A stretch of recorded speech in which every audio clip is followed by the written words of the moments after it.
जय श्री कृष्ण। भगवान विष्णु के 24 अवतार 11 पार्ट 11 कश्यप अवतार। वीडियो अच्छा लगे तो प्लीज़ लाइक कीजिए, ज़्यादा से ज़्यादा शेयर कीजिए, कमेंट कीजिए। सब्सक्राइब नहीं किया तो प्लीज़ सब्सक्राइब करें और जान पहचान वालों से भी सब्सक्राइब कराएं। तो शुरू करते हैं कश्यप अवतार। एक समय राजा इंद्र इरावत हाथी पर चढ़कर कहीं चला। रास्ते में दुर्वासा ऋषि को देखकर उसने दंडवत किया। ऋषि ने खुश होकर अपने गले में पड़ी पुष्पमाला को इंद्र के पास भेजा। दुर्वासा ऋषि का शिष्य जब माला लेकर इंद्र के पास पहुंचा तो इंद्र ने वह माला लेकर अपने हाथी के मस्तक पर रख दी और अभिमान से बोला कि इससे उत्तम और सुगंधित फूल तो मेरे देवलोक में होते हैं। ये देखकर दुर्वासा ऋषि ने क्रोधित होकर श्राप दिया, तूने मेरी माला का निरादर किया है, इसलिए तेरा राज्य धन आदि नष्ट हो जाए। जब दैत्यों को इस शाप के पता चला तो उन्होंने युद्ध करके देवताओं से राज्य छीन लिया और इंद्र ने देवताओं से ब्रह्मा जी के पास आकर सब बात बताकर विनय कर सहायता मांगी। ब्रह्मा जी ने कहा, मैं दुर्वासा ऋषि के श्राप में किसी प्रकार की कोई सहायता नहीं कर सकता।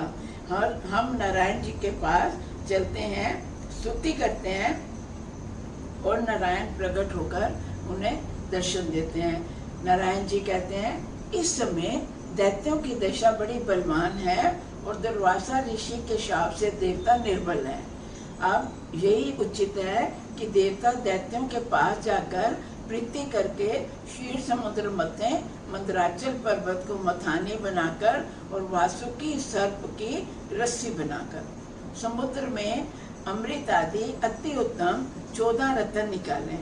सब अमृत मैं देवताओं को पिलाऊंगा और उसको पीकर देवता अमर होकर दैत्यों को जीतकर अपना राज्य वापस ले लेंगे।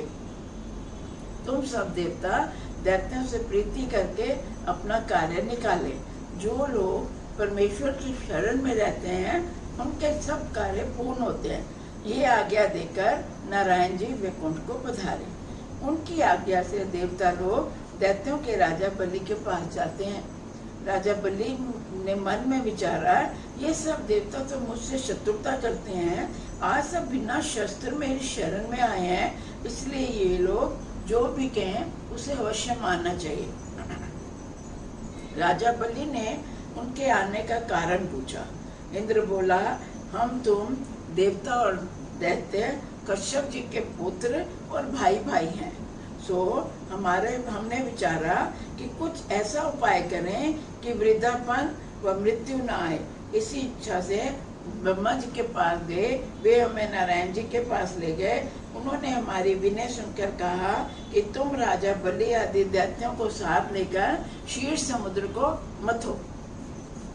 समुद्र मंथन करने से 14 रत्न निकलेंगे और तुम लोग अमृत पीने से बुढ़ापे और मृत्यु के भय से छूटकर सदा तरुण अवस्था में बने रहोगे। इसीलिए हम तुम्हारे पास आए हैं कि हम सब भाई मिलकर समुद्र मथ कर अमर हो जाएं। राजा बलि और दैत्यों ने कहा, हम तुम्हारा साथ देंगे। अमृत आदि जो रत्न निकलेंगे आपस में बांट लेंगे। देवताओं ने इसे स्वीकार कर लिया। देवता और दैत्यों ने बड़े परिश्रम से मंदराचल पर्वत को उखाड़ा। जब उसे समुद्र के किनारे ले चले तो कई दैत्य देवता घायल हुए और मर गए। हार कर पर्वत को रास्ते में रखकर परमेश्वर का ध्यान और विनय किया और कहा, आपकी दया के बिना हम पर्वत को समुद्र तक नहीं ले जा सकते। दीन वचन सुन कर परमेश्वर दीन दयालु ने अमृत दृष्टि डालकर घायल व मरे हुए देवता और दैत्यों को जीवित कर दिया। बाएं हाथ से मंदराचल पर्वत को उठाकर गरुड़ की पीठ पर धरा। सब दैत्यों देवताओं को भी गरुड़ पर बिठाकर क्षण में समुद्र के किनारे पहुंचे। जब पर्वत उतारकर गरुड़ को विदा किया तो देवता दैत्यों ने उनकी स्तुति की। अब सबने पताल में जाकर वासुकी नाग से कहा कि नारायण जी की आज्ञा से मंदराचल पर्वत में तुम्हें लपेटकर समुद्र मथा जाएगा, इसलिए तुम्हें बुलाने आए हैं। वासुकी नाग लाचारी से नारायण जी के पास गया तो उन्होंने कहा, तुम कुछ सोच मत करो, तुम्हें कोई दुख नहीं होगा। अमृत निकलने पर तुम्हें भी उसका भाग मिलेगा।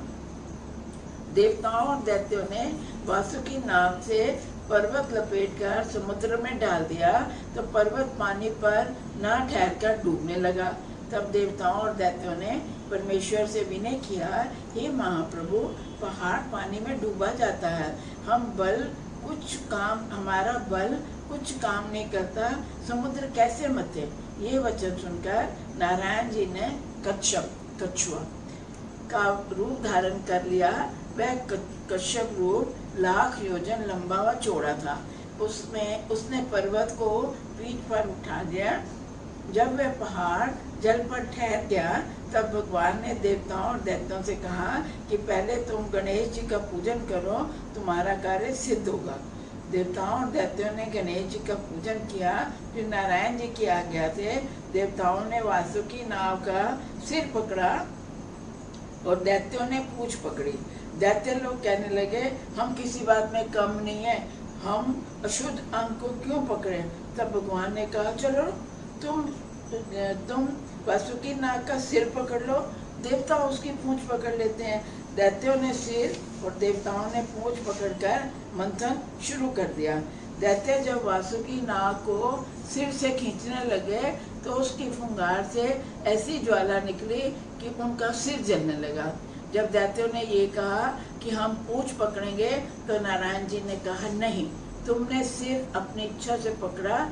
इस तरह कश्यप अवतार लेकर प्रभु ने समुद्र मंथन शुरू किया। जय श्री कृष्ण।